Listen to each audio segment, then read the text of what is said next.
hanya untuk mengabdi dan menghamba kepada Allah Azza wa Jalla. Saudaraku, dalam hidup ini jika tidak lebih baik, maka lebih baik tidak. Jika kesendirian dapat membuat kita senantiasa menjadi lebih baik, dapat membuat kita lebih dekat dengan Allah Azza wa Jalla, maka kesendirian itu lebih baik daripada berkumpul banyak orang atau berkoalisi tapi penuh dengan ketidakbaikan. Jika kekurangan harta, kemiskinan, tidak memiliki gelar, jabatan dan kekuasaan membuat kita senantiasa bersyukur kepadanya, senantiasa mengingat namanya, maka kemiskinan, tidak adanya gelar, jabatan dan kekuasaan itu lebih baik daripada kekayaan, gelar, jabatan dan kekuasaan yang membuat kita lalai dan lupa kepada Allah Azza wa Jalla, berperilaku sombong, berbuat semena-mena dan zalim terhadap hamba-hambanya.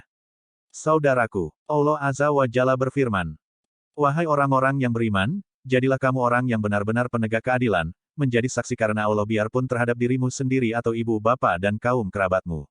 Jika ia kaya ataupun miskin, maka Allah lebih tahu kemaslahatannya.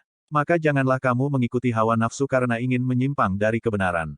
Dan jika kamu memutarbalikkan kata-kata atau enggan menjadi saksi, maka sesungguhnya Allah adalah Maha mengetahui segala apa yang kamu kerjakan."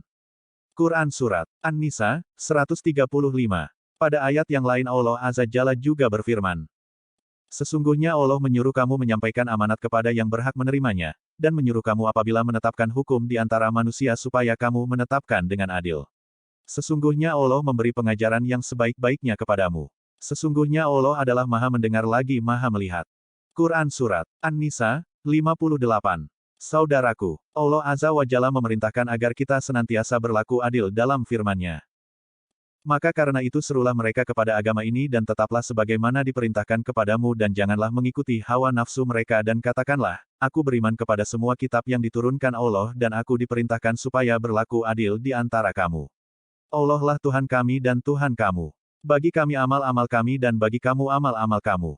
Tidak ada pertengkaran antara kami dan kamu, Allah mengumpulkan antara kita dan kepadanya lah kita kembali." Quran Surat Asy-Syu'ara, 15. Rasulullah Shallallahu Alaihi Wasallam juga telah memerintahkan untuk berbuat adil karena orang yang adil adalah orang yang mendapatkan keberuntungan. Rasulullah Shallallahu Alaihi Wasallam bersabda, "Sesungguhnya orang-orang yang berlaku adil di sisi Allah akan berada di pundak cahaya di sebelah kanannya, yaitu orang yang adil adalah mereka yang berlaku adil dalam mengambil keputusan hukum dan berlaku adil terhadap sesuatu yang diamanatkan kepadanya." Hadis riwayat Muslim. Saudaraku, sesungguhnya semua karunia dari Allah Azza wa Jalla, kita hidup hanya untuk mengabdi dan menghamba kepada Allah Azza wa Jalla. Hakikat hidup hanya perihal beribadah kepada Allah Azza wa Jalla, karena manusia diciptakan hanya untuk beribadah kepadanya.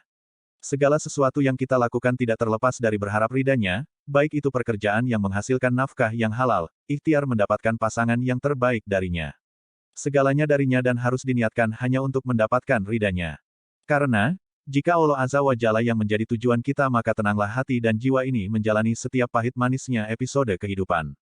Semoga Allah Azza wa Jalla mengaruniakan hidayahnya kepada kita, sehingga kita tetap istiqomah untuk senantiasa mengabdi dan menghamba lebih baik dan yang terbaik kepada Allah Azza wa Jalla untuk meraih ridhanya.